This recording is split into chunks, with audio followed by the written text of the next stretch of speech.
Welcome everyone to Empowering Leadership. This is the last of our phase 1 classes. I want to thank you all for being part of this historic event, not only for the Northeastern District, but also for any other district. Apparently no one else has done a full-blown leadership academy online. So hooray for us. And of course, when they do theirs, they'll say theirs was the best. So I guess we have something to do with that. But we are here. Thank you for coming and thank you for participating. I'd like to introduce our facilitator for this module, and that's Bev Greene. Say hi to Bev. Hey, Bev. Yay. It's all yours. All right. Well, thank you again. Thank you for coming to our last session. This one ties together, interestingly enough, a few of the ones we've already gone through. It will use the skills and talents. Part of leadership is using the skills and talents of everyone in your organization, and certainly our classes have done that. So this module is written to last, I swear, if we did it right, it would last about 2.5 hours. So there's a couple places where I'm gonna skip by really fast. You do have the handout, you will get the slideshow, so it'll be a little faster when we do that. So I'm gonna share my screen. And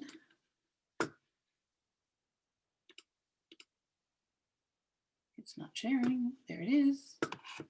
Tell me what you see. Do you see the slideshow? Not yet. Now do you see the slideshow? Nope, not yet. Share. How about now? Ah, this is so frustrating. Share. Coming up. There we go. Okay. It's there now. Okay. It's on slide 3. So you want to go back. Oh, now we have the clock. Okay. There we go. Oh, you have the clock again? Yep. Oh, how about a slideshow? How's that? There you go. All right. Okay.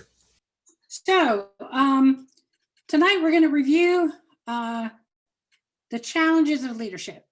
I have a couple questions for you. Have you experienced burnout as a result of doing too many tasks? Everybody would raise their hand. If you delegated tasks to chapter members, but the delegation was not complete, or you were disappointed in the results.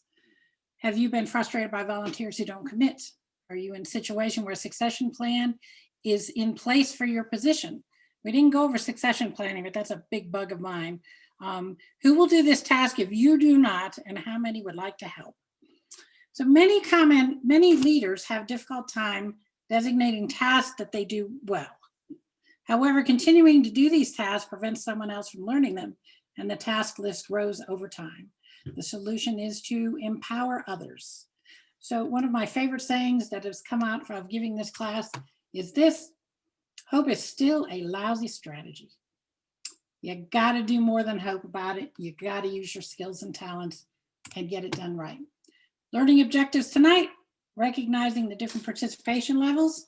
It's kind of in 3 parts tonight.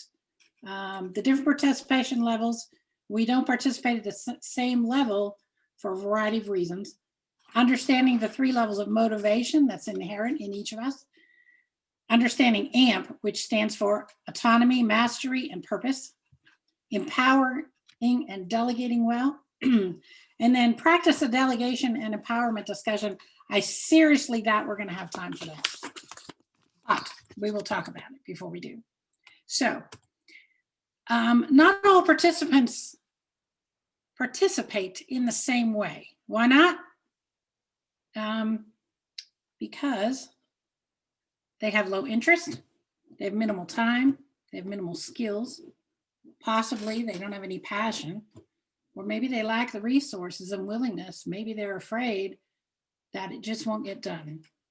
So what we're looking at here is one way to view participation. So the leaders of the organization are at the top. They are fully committed. At the lowest end of the dropouts who have made their last minor interaction. People come in at the next level up, in for appearances and expectations. When they arrive, they really don't know who you are. They don't know your culture. They have no idea what the experience is going to be like. So for most people coming in, they come in at that second level from the bottom.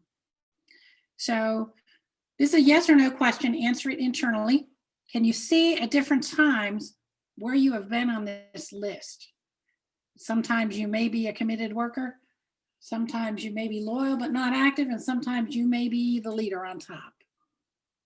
I'm asking you to, in your chat, please, what are some examples that you would share of times when you were different levels of participation for whatever reason? So you can choose to chat either one, either why you were not fully engaged, when you were fully engaged, or how you see yourself most of the time.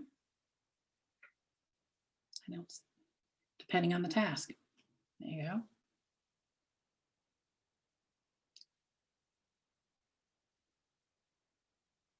Lower and higher on the list, okay. Depending on the situation.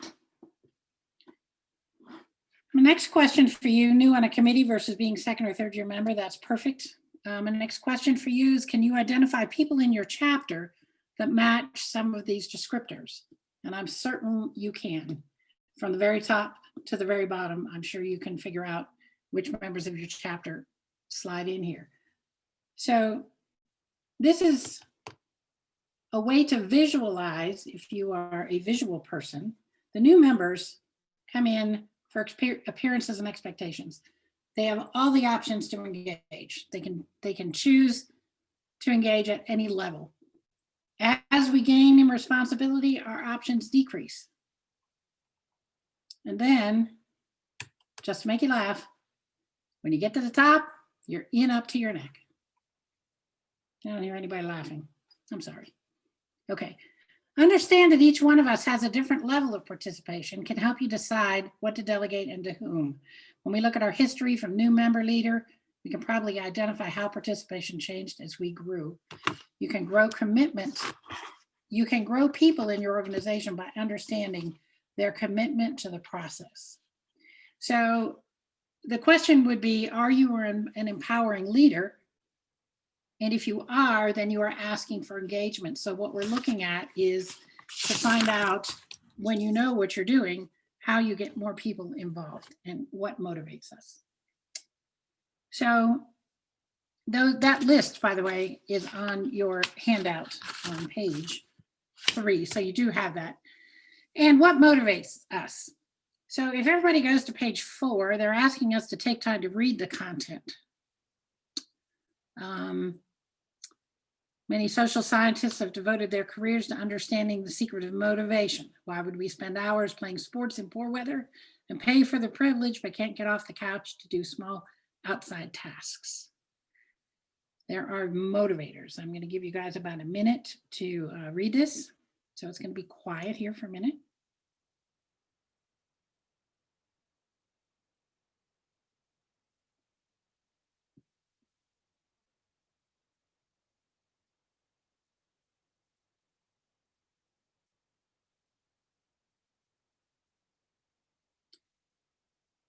I'm going to keep moving on here. I'm still on page 4. Motivators such as carrot and stick have short-term results because we can choose to ignore them or develop methods of subverting them, and they depend on external forces to bring about the motivation.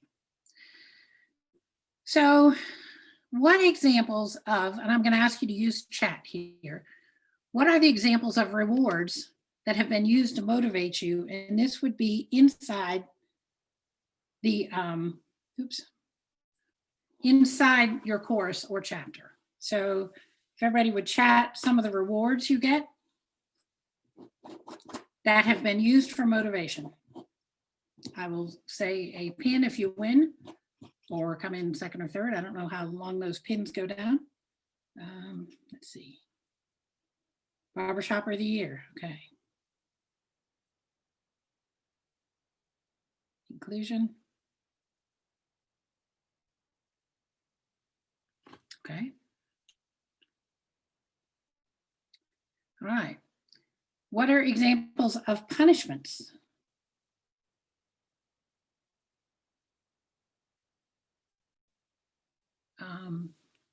that have been used, either you don't have to admit it, or have been used against you in a course to get you to be motivated.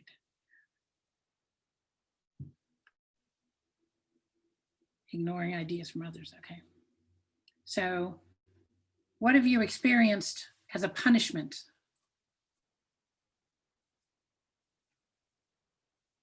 Can't sing in contests, there's not within show rates.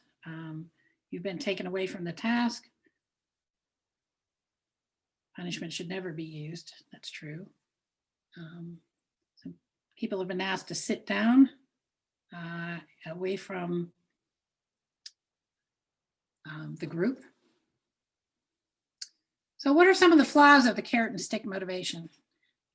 David, I forgot to mention at the beginning, if the participants would raise their hand, if someone would like to speak, under the participant button on the very right, there's a raise hand. It's a little blue hand.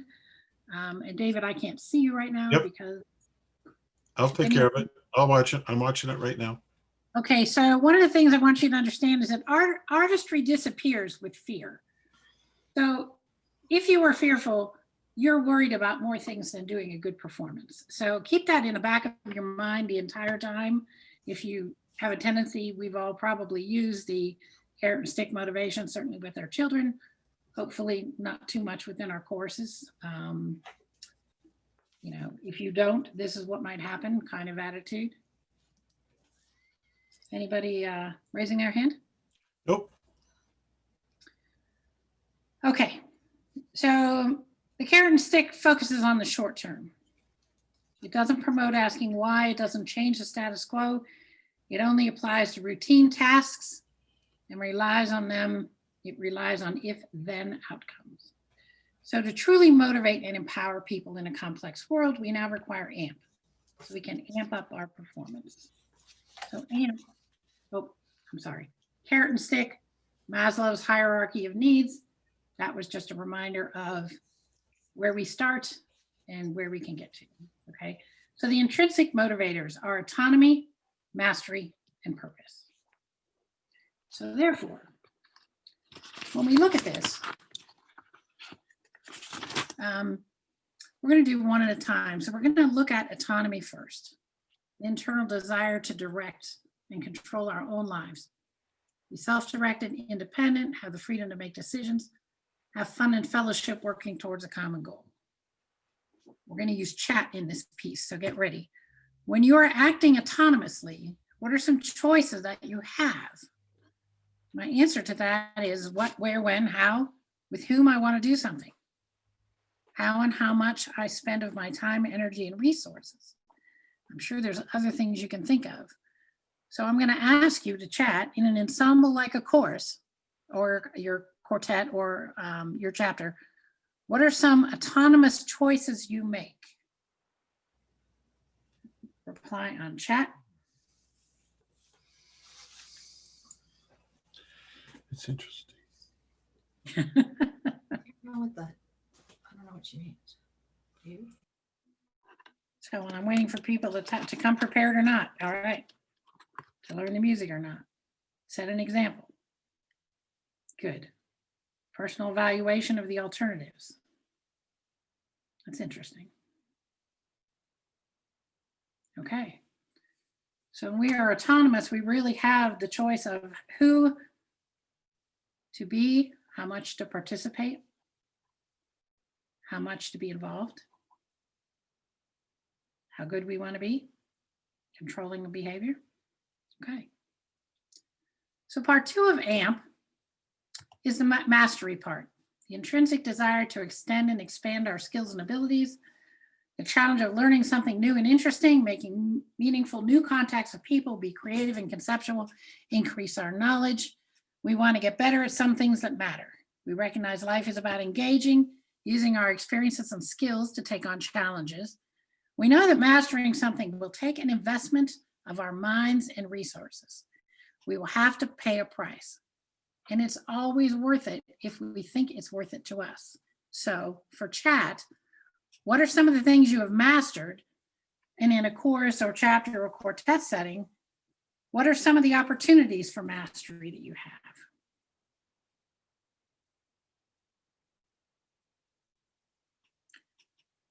It's an ongoing process. Hearing overtones, okay. Continuing skill development. Be a mentor, a new chapter role. For those that aren't watching chat, I'm reading them off. Be a better leader. All right, so we've done autonomy and mastery. And the one that's left is purpose. This is the big one. Our intrinsic desire to live a life of purpose. That's Maslow's top. To accomplish something that endures, to serve a larger mission, give back to society, undertake projects that have meaning, doing something beyond ourselves to improve situations. Most of us wish to leave the world a better place than when we got here.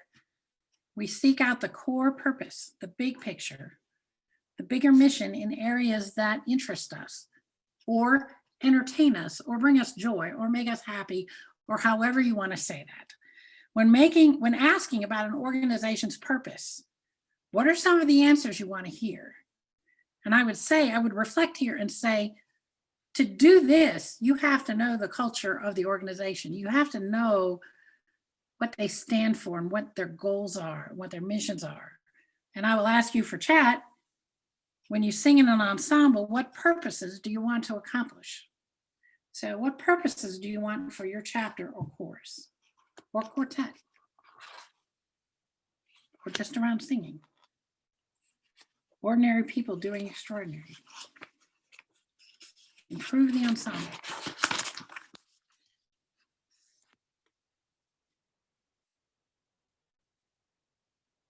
Entertaining. Improve the fun of others, to move the audience, enrich lives through singing. Provide a positive experience for those who come to see us. Okay. Any more?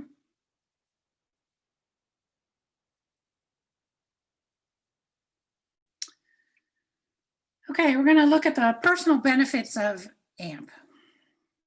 And I'm not a big fan of the 3 letters because sometimes I forget what they are. So I'm going to remind you again, they're autonomy, mastery, and purpose. Amping up your life feeds your intrinsic motivators. So we want to look at the benefits when we're motivated by all 3 areas of autonomy, mastery, and purpose.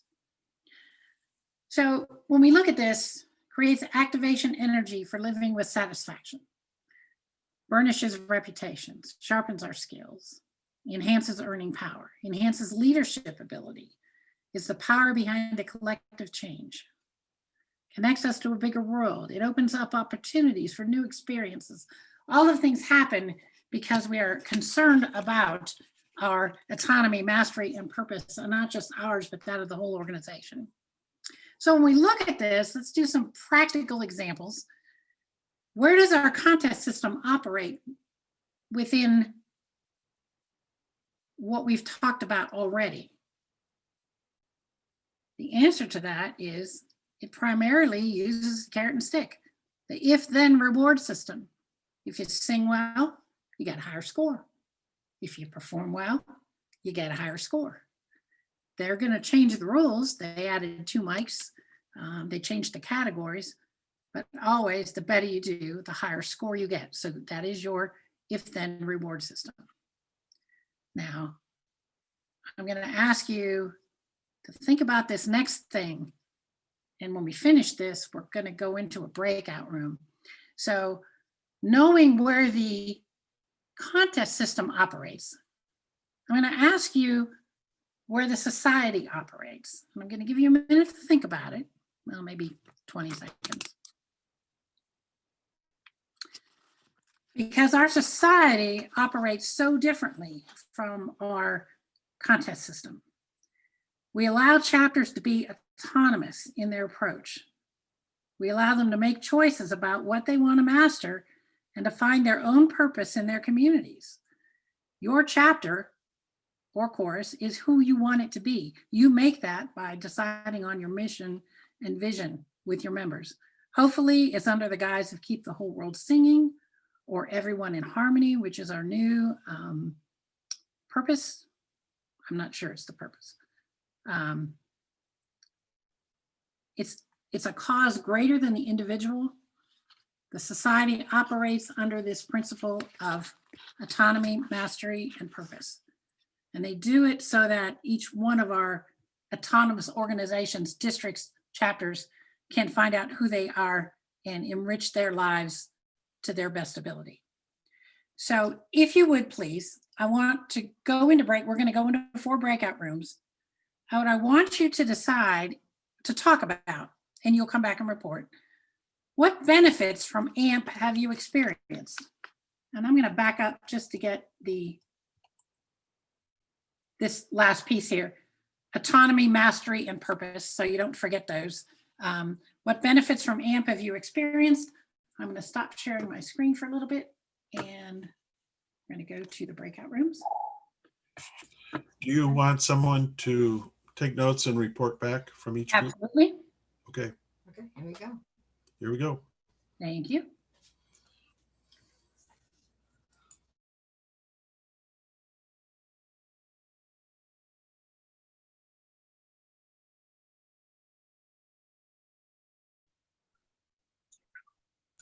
Looks like everybody's back.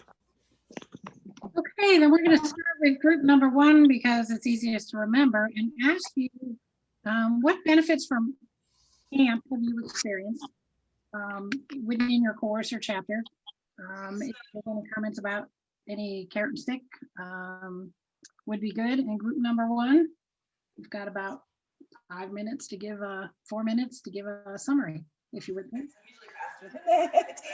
So in our group, we talked about, in like Lynn's group talked about her culture of mastery, specifically mastery of music being a big motivator for them.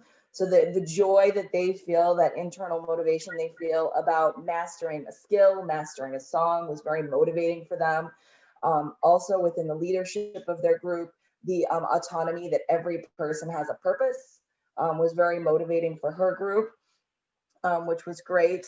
And then we had as well the autonomy. So one of the members of our group had one chorus that was, very strict in the concept of you learn your notes and words at home, and you don't work on them there. And that seemed to be very motivating for the group because they would instantly come in and they would get that instant feedback of being able to sing together right away versus working on the boring stuff, the notes and words together. So that was a very big motivator for them, and they were finding great success with that. My group very much is the idea of purpose. We've been doing a lot of work in identifying who we are and why we do what we do, and being able to discuss that and kind of bond over that purpose has been very motivating for our group to stick together and keep attending Zoom meetings and doing what we're doing. So actually each of our members had a different experience with a different piece of this AMP, or the 3 different motivators. Well, that took away my question. Thank you. That was going to be my question for you.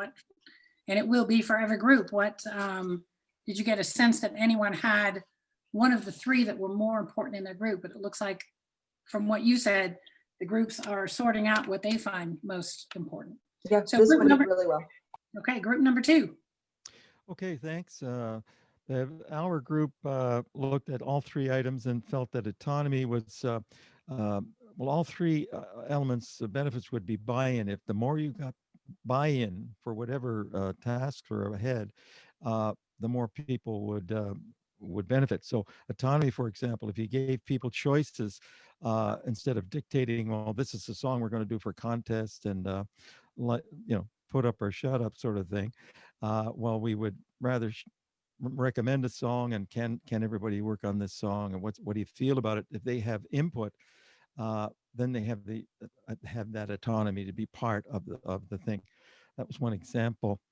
And also trust, on the other hand, of the leadership, to trust the members, to have some autonomy, to have that kind of input is a huge motivator, we thought.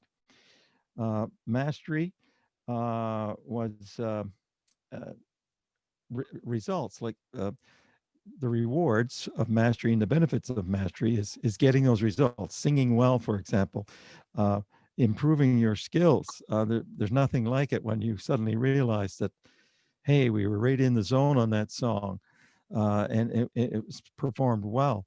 And everybody smiles in the chorus when that happens. So those are little examples of mastering on little steps.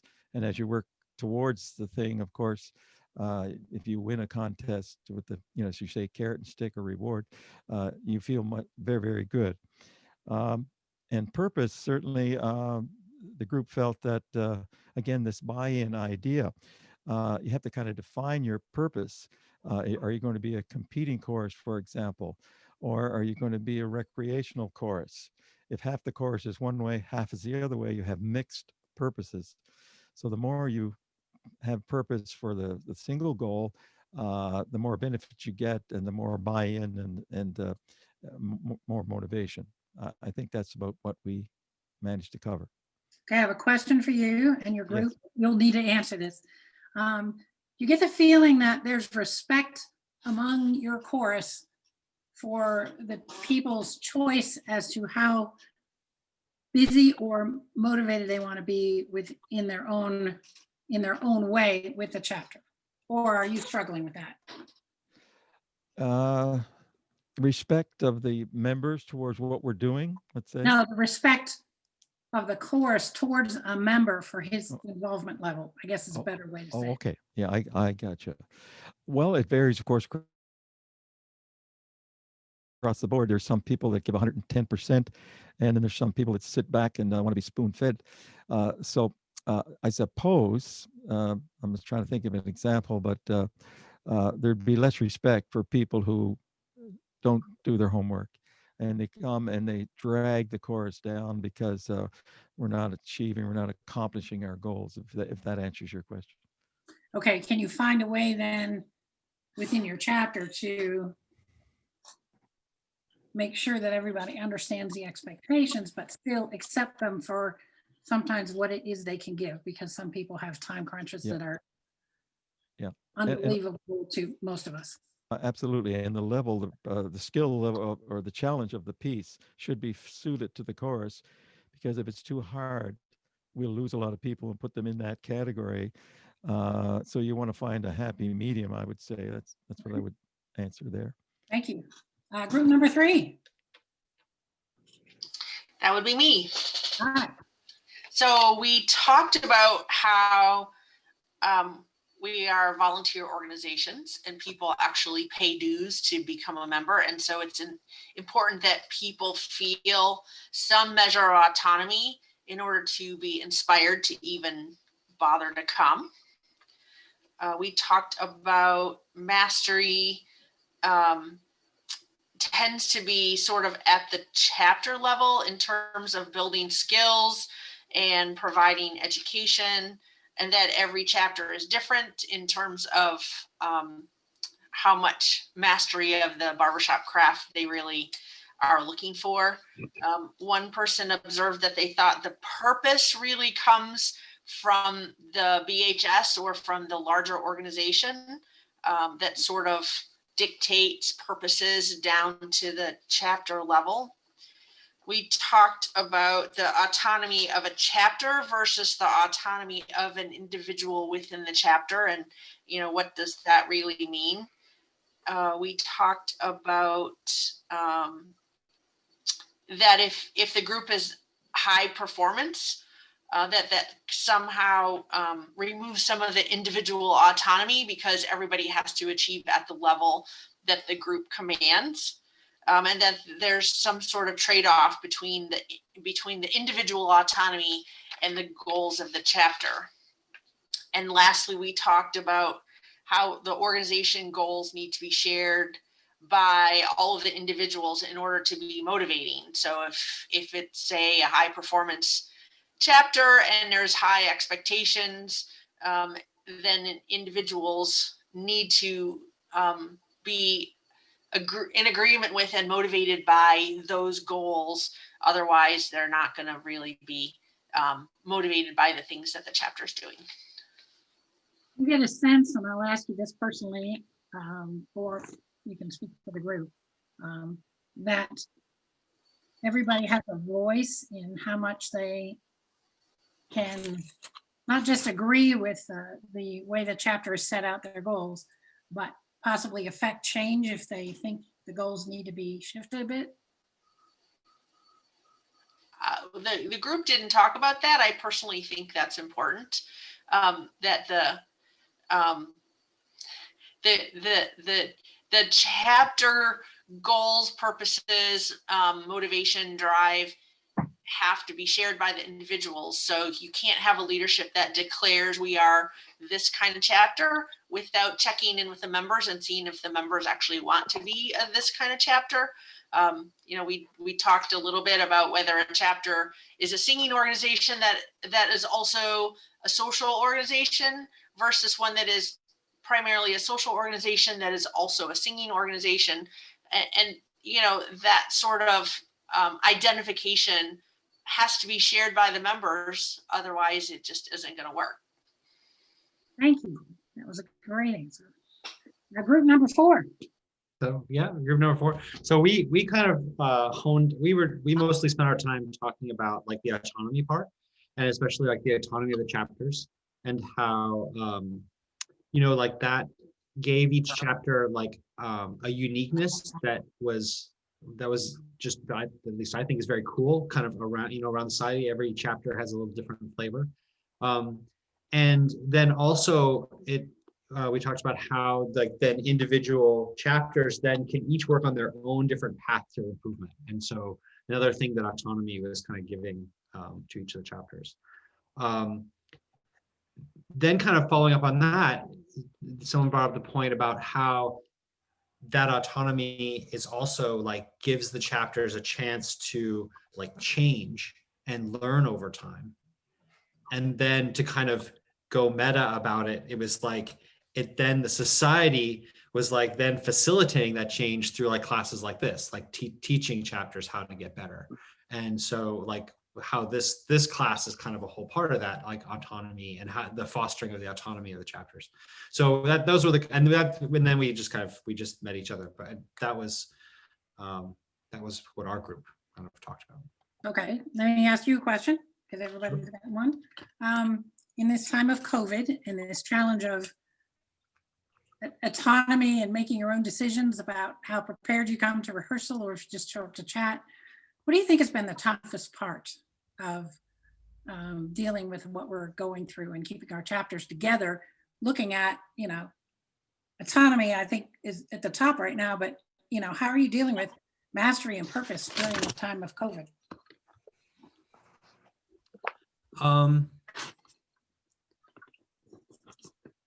I mean, so my own experience has actually been that we had a really strong sense of purpose and even kind of autonomy before COVID kind of changed everything. So and fortunately, you know, we have a fairly new director, but he had enough time to be established before COVID came. So he's been able to really continue, I think, I want to say reinforcing like that purpose and that mastery, even through this like very tough time. And so, yeah, but I could definitely see how it could have like not worked that way. And so I'm really kind of blessed that it did happen that way. Does anybody have a comment? You want to raise your hand or just unmute? I think we all fit on one screen, at least on my computer. A comment on any of this before we go on to the next section? No? Nothing here. David? Okay. Okay, well, maybe we'll have time. The next, oops, let me get to the right.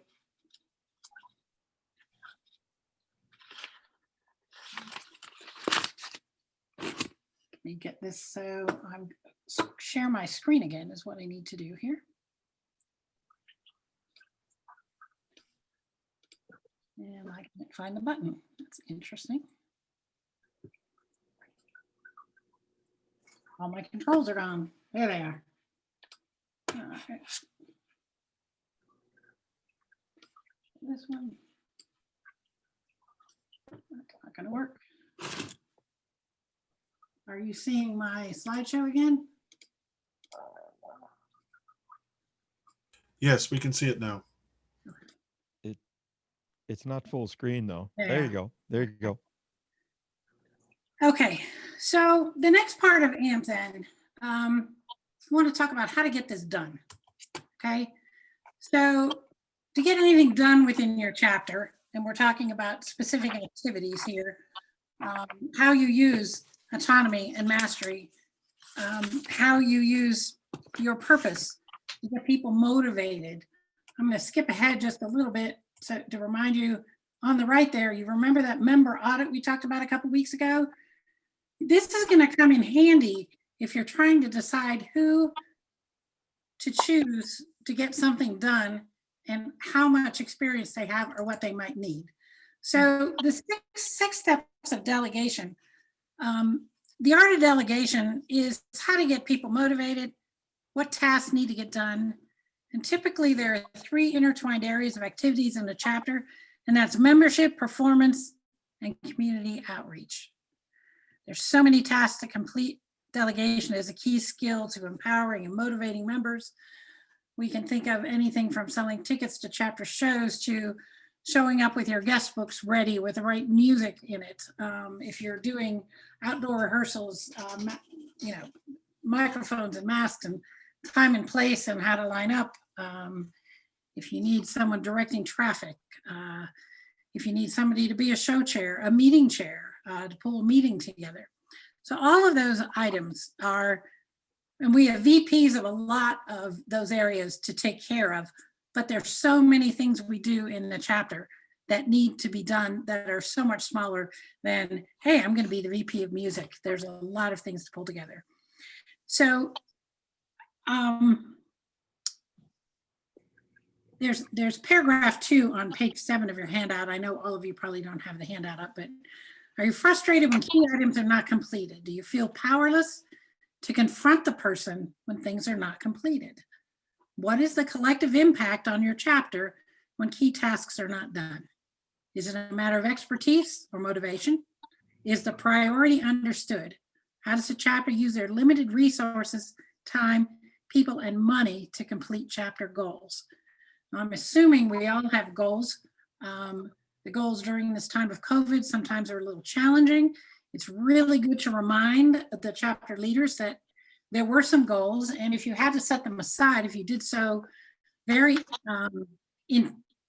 with intent, with great intent, or perhaps you just forgot about them because COVID was so difficult to get going, and now that you're going, you need to go back and say, what are the goals of our chapter and how can we adapt to this time? Knowing that the goals are there, you know, something that would normally be kicking into gear right now, besides any Christmas or holiday shows we're doing or group things that probably won't happen this year, is Valentine's Day. And this is also time to get that preparation done. Those are 2 very specific organizational items I can think of. But, you know, there's steps of delegation. And this last piece of this process is how to get things done in your chapter so that you as a leader aren't the one always constantly directing that or being dissatisfied because it doesn't get done, or always relying on the same people. So the 6 steps: responsibility, the task to be done, includes desired results, an explanation of its importance. There is reporting required. Number 2 are boundary conditions. Results are expected. There's non-negotiables in any task. What level of authority do you have? And we're going to spend more time on that. What are the time guidelines? What has to be done by when? The 3rd item is knowledge and information. Does a person that you want to delegate to have access to the relevant information? Do you have the relevant information? Or is there research to be done first? Just because they raise their hand doesn't mean they have enough information to do a job well. Skills, additional training and skills required. Do they have the skill to pull this together? If there's a report at the end, are they any good at that? Do they have phone calls they have to make? Do they know how to represent the chorus in whatever it is if you're going out and soliciting funds? Have you done training for people so they just don't walk up and say, hey, I'm here to ask you if you give us some money? Resources, applications, budget, technical expertise, tools and equipment. Can they get their hands on everything they need to get their hands on? And support. How will you support them through the process? Give them feedback, let them know who else can help them, give them a buddy, give them time check-ins. How are you going to support them? How available are you? Are you the right person to be the one that supports them? So delegation requires the clarity of the task to be done, understanding how to accomplish it, the appropriate authority to get it done, selecting an individual, that's on you to increase participation, challenge them maybe, a delegation conversation that includes all the steps above. So the chapter approaches mastery when goals are met. For goals to be attained, tasks need to be delegated well. One of the things that will trip you up every time, certainly tripped me up, is the level of authority. And I thought this was a really great slide that shows you, and we're going to read it from the bottom up. Act with autonomy, handle it, level 5. It's something that needs to be done. Somebody can do it easily. It might be throw a post up on Facebook about a rehearsal. It might be, who knows what it might be. That's the easiest one. You're going to give it to someone who you absolutely know is going to get it done, and you don't need to worry about it. Level 4, act and report, do it, then report back what was done. So every task you are looking at, every one of these commitments you're asking people to make, you're going to assign a level of authority to do that, to tell them how much autonomy they have within this task. And it's not just a matter of trust, it's how much the task requires. Level 3, act after consultation. Let me know your ideas. Let's talk about it. If you have to research, okay, and then we'll decide on the course of action and go do it. Level 2, act after approval. Bring me your plans and tell me your timeline, and then we're going to decide if that's appropriate. And then I will approve, or we will get the right approval for you before you go on and continue. And level 1, act when directed. It's like, you've done everything, but we are not ready for you to move on this item. And we really need you to not do anything until we tell you it's time. And there's any number of things that can be time-based. One of them might be, for some reason, fundraising.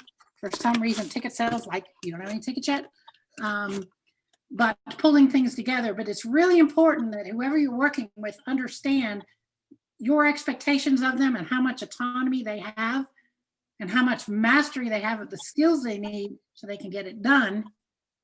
And many delegations have failed because authority did not match the tasks or persons. And I did it again here in blue because I know there are times when I have experienced, and it was last Valentine's Day in our course, that stuff just, it was the communication problem. Stuff was getting done, but nobody knew about it. So the whole course experienced frustrations. We experienced really irritation at the people that were supposed to be doing things, not knowing they were doing them because they weren't reporting back. That was a problem with the person who was put in charge, that they weren't given all the tools they needed to be highly successful. So when you think back to the last time you were delegated to do a task, were any parts missing? And I ask you to think about that internally. If you didn't understand the full scope of the task, if it wasn't a budget or you came up with something that wasn't going to be too expensive, if you assumed too many things, you got no feedback, the person dropped out of the process, you didn't know who to go to, you were the only one interested and you needed a full team, you didn't get a whole team, any number of those things can happen. The 6 steps are discussed in a good delegation, and these are these steps, okay? The list helps the delegatee, as well as a delegator. Typical delegation conversation is 15 minutes or less if all points are covered. Obviously, the tasks has many steps. You may want to create several delegations. So whenever you go into this, if you look at page 8 on your handout, and I don't know if you have it, there's better descriptions of these tasks, the steps. And I would suggest that you go over and read these again. And going back to this that was chosen to put on an extra slide, know your given authority level.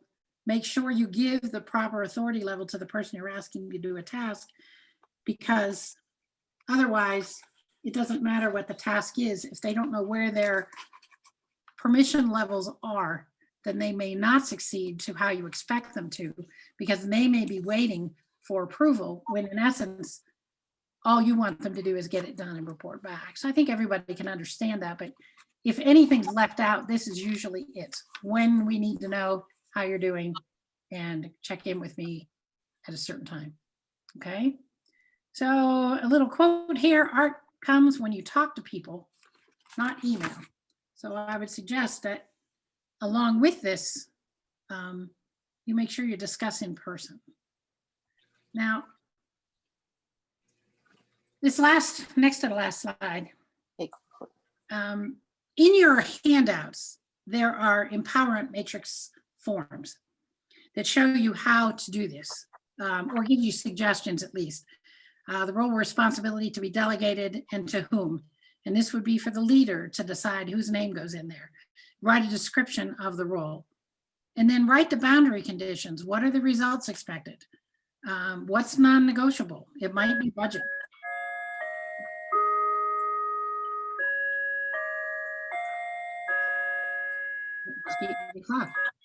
What authority level you have and how long it's going to take. And then look at, it also asks you to list the information and knowledge that's needed, the skills that are needed, the resources that are needed. Again, I would say, if you don't know, if you have a task and you're not sure who to give it to, go back to that chapter assessment, member assessment for a specific task and rank everybody and find out, you know, who may be very skilled and just not involved. And maybe you want to move them to the upper right quadrant. So leading and empowering volunteers, the discussion, when you go into the discussion with the person, be knowledgeable about their level of participation, be knowledgeable about what motivates people using I'll review the AMP. With this knowledge, fit the delegation to the person. We're not going to do the exercise tonight because I'd just like to spend some time wrapping up since this is our last class. And the outcomes, you want successful results. You want empowered volunteers because you want them to do this again. You want them to raise their hand and say, gosh, that was a great experience. I learned a lot. I think I gave a lot. Yeah, I'm in it. Let me do something else for you. You get a strong organization because more than one or two people are involved, and hopefully you get contagious enthusiasm. So the last bit of this, and again, there's the member audit on the right, if you remember that from another class. One cannot lead a life that is truly excellent without feeling that one belongs to something greater and more permanent than oneself. Great purposes are contagious. I cannot pronounce this name. I've read a lot of his books. One of them is Flow. It is a fascinating book. But I'm going to stop my share.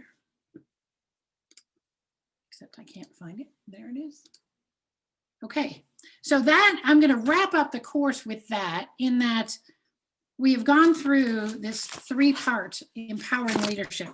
And the first part is to figure out what motivates us and to figure out the participation levels we have. So we looked at participation levels. We looked at autonomy, mastery, and purpose. And then we looked at how to empower somebody else and have them be successful. So I'm going to open it up. We have some time left, and I did that on purpose. Please review the package because it's got the form in it. But let me hear some comments or questions anybody has. Again, this is our last night. So raise your hand. Bruce. I think the prescriptions in the packet that you sent out and the list of things to prepare is going to help me, because one of the issues coming up for us, of course, is the installation ceremony. We usually have a dinner, you know, we give away our barber shopper of the year, and we have a common dinner. You have to do something different this year. And I asked a couple of people, and one of our courses and in the other course as well if they'd like to work on the committee, but I haven't given them a charge yet. And so having read this, I think I'm going to fill out a little more specifically that grid with, you know, what the parameters are and everything else, and then have a Zoom meeting, that 15-minute meeting, to have them all look that over. This is what it is. Do you have any questions? And then let them know. I also like the 5 levels of authority. Back when I was being a manager, we had 3 levels. You know, it was just go ahead and do it. Tell me what you want to do before you do it, and then don't do anything until I tell you. It was just those 3 levels. But better to have the 5 levels, and this is going to help me a lot. This will be the first thing we're trying to actually organize in advance with both of the choruses working together. So it's been that's been very helpful. Good job. Thank you. Good. Gerald has his hand up. Yeah, I just wanted to say, Bev, these last several classes kind of blended in with this being the culmination, because I couldn't help but remember back to willingness and ability, because that plays a huge part in how you delegate. But this part gives you a little more bones around actually working out the task of delegating and motivating people. So thank you for that. While I have the floor, just one thing, Bev, have you heard of Stephen Covey's 7 Habits of Highly Effective People? Got it about 6 feet from my arm on the shelf. Yes. Well, about 40 years ago, I was taking a course, and the person putting on the presentation said he wouldn't take on this role unless the company allowed him to use that as a guide. And he did, and I've kind of, I really liked it from the beginning, but all these 40 years, I cannot find fault with that system. So if anybody wants to Google the 7 habits, it's a wonderful leadership tool for sure. If anybody wants to borrow the book, my email's on the front slide. Let me know and I'll send it to you. I think he wrote, Thank I you. think there's 2 follow-ups after that too. Oh, he wrote. yes. Yeah. Wow. Yep. Okay, anyone else? We have open mic. I think Mike left. You know, I would say that David and I put together an intentional order of how we were going to present all these classes. I think there were 6 + 2 marketing classes. So it was with the intent that we were building on ideas and talents of leaders and options to help you grow your course. Of course, we started this knowing that the on-site day was canceled. In some ways, this might have been a better way to present it because it gave us time to digest some of the material in between weeks. But, it all started with the culture of your chapter. And it is who you are. When you look at that pyramid of somebody walking in the door in that first slide I showed that had that, little pyramid, and you are here because you come in at the bottom. Your culture, the way you treat people, the way you welcome people, all of that is your first impression.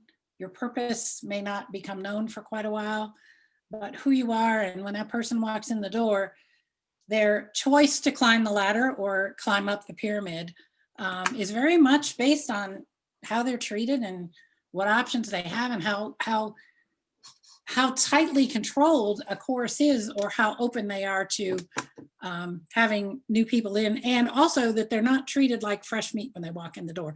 Oh, look, somebody from another course. They used to be a president. We're going to make him. We've all been there. So comments on that? Well, one thing that I like about all of these classes and everything that I've encountered with the Healthy Chapter Initiative modules that LOPT has put together is they're not trying to tell us or tell anyone what kind of a chapter to be.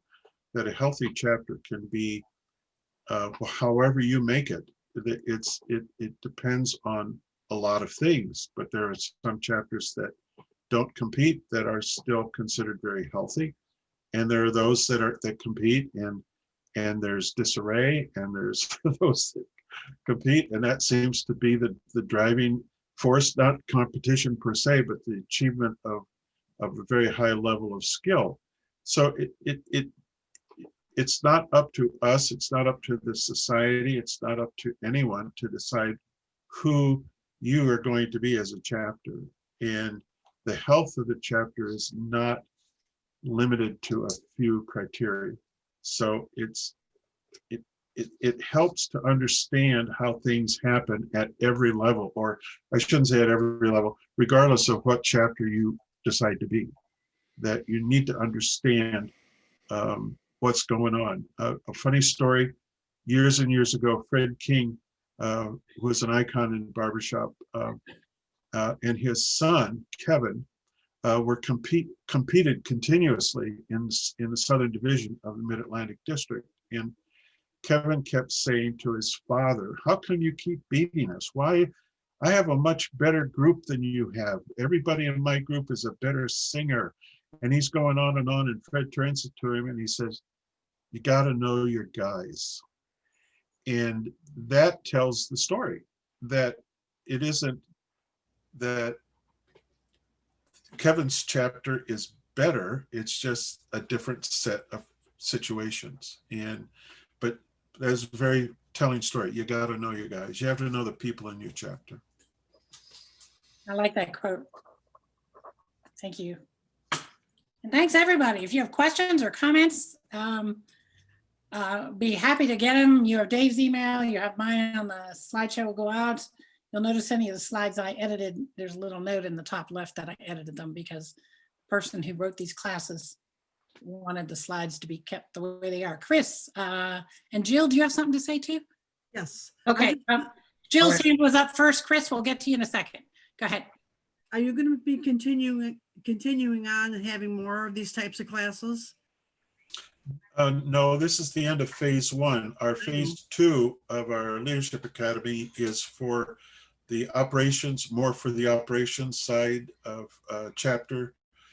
We have chapter presidents, secretaries, and treasurers classes, and that type thing, which are geared pretty much to BHS business practices. And we are offering 2 classes open to all barbershoppers. One is Youth in Harmony, and another one is web design. And we've had a good response to both of those classes from both BHS, well, from all 3 organizations, BHS, Harmony Incorporated, and Sweet Adelines. That said, Jill, there are more classes, and every year you do a Leadership Academy, there are more classes. I think there's 21 altogether, plus the one I put together on culture is 22. So as the years go by, there are more classes to take. And if you want some information, just send me an email. Like I said, it's on the beginning of the slideshow, and or give me a call. I'll be happy to talk with you. All right. Yeah, if you have any questions about the other classes being offered, our next phase starts next week, actually. Just drop me an email and I'll send you more information about those classes. Okay, thank you. Your Can turn. I ask a follow-up on that? Yep. The phase 2 classes you mentioned are specifically geared towards BHS organization, but I imagine that members from Harmony Incorporated and Sweet Adelines might find useful information from them, even though they don't have to adhere to the BHS rule. Well, is that true? Well,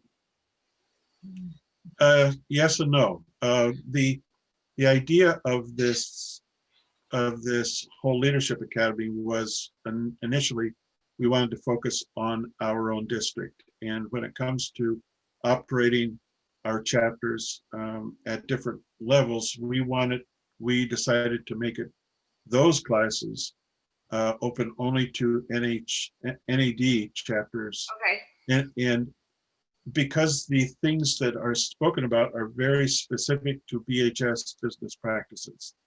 And how do presidents, how do secretaries and treasurers not only do their internal functions, but also how they communicate and deal with BHS. But we do, like I said, we do have a couple classes that are not BHS oriented. And as I mentioned earlier, I'll send you the open invitation to those classes. Okay, thank you for clarifying. And we also wanted to develop Wait, let Chris talk. He's been waiting a long time. It's okay. I'm used to that. I'm married. So the I just wanted to add, I'm relatively green. I've only been a barber shopper officially for about 6 years or so, and I'm the president of my chapter now, which is the frying pan fire. So as it stands, what I've learned here, when the times I've actually been able to get on, thanks for being patient, David. It's been a little bit of a pain in the butt sometimes, but yourself and Beverly, you guys have done a fantastic job. It's I've learned a lot. I'm going to bring a lot back to the course. The culture I'm learning, as you were saying before, about climbing the ladder a little bit. And when you first come in, when I first came in, I had one young man or old man, depending on your age. He walked up to me and I had not a clue what 4-part harmony was. And he looked right at me and all I knew was country music. And he said, "Sing happy birthday." And I'm like, okay, sang happy birthday. And he slapped me on the back, said, "Oh, you'll be fine." He walked away. That was it. That was my introduction. So it's been a little bit of a curve, but I thank you guys for the insight that I have had. It's been a blast so far. And even the Zoom part of it, the transition was a little difficult, but everything seems to be panned out pretty good. So I am going to take a lot of what I had, and I've already started incorporated some of it. So I got voted in again, but I think that's just because nobody wants to do it. Uh-oh.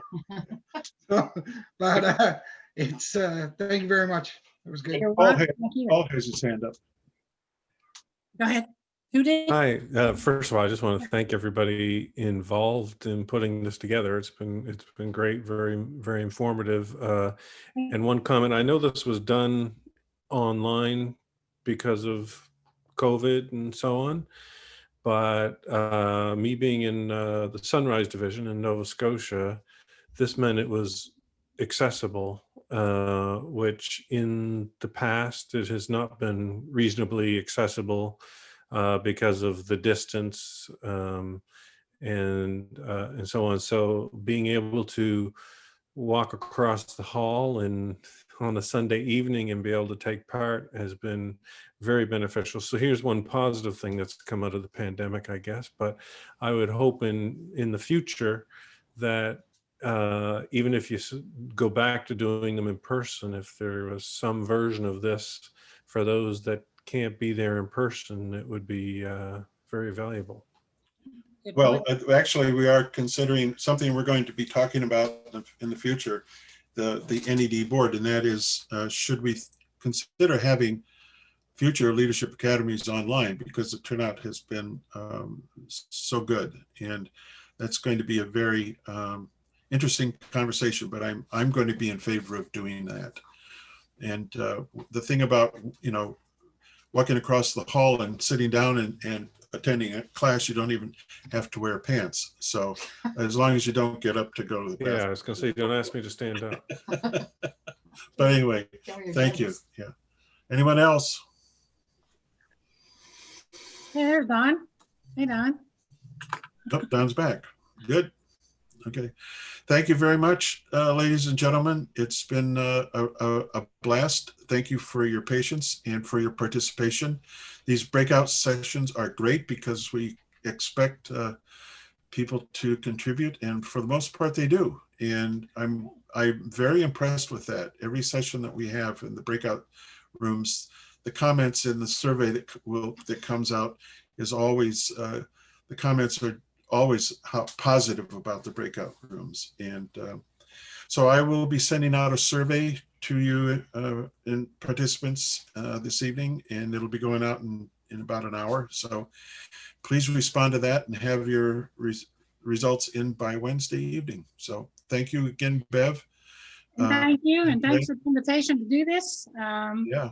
It's been a learning experience to translate this to Zoom. Has been a challenge. I think we served it well. Yeah. Served it up well, and you guys have been great. Thanks for all your participation. I appreciate it. Thank you, everyone. Okay, nice to be with you all. And a special thank you to tech support, who I'm sure made this all possible. Yes, yes, she did.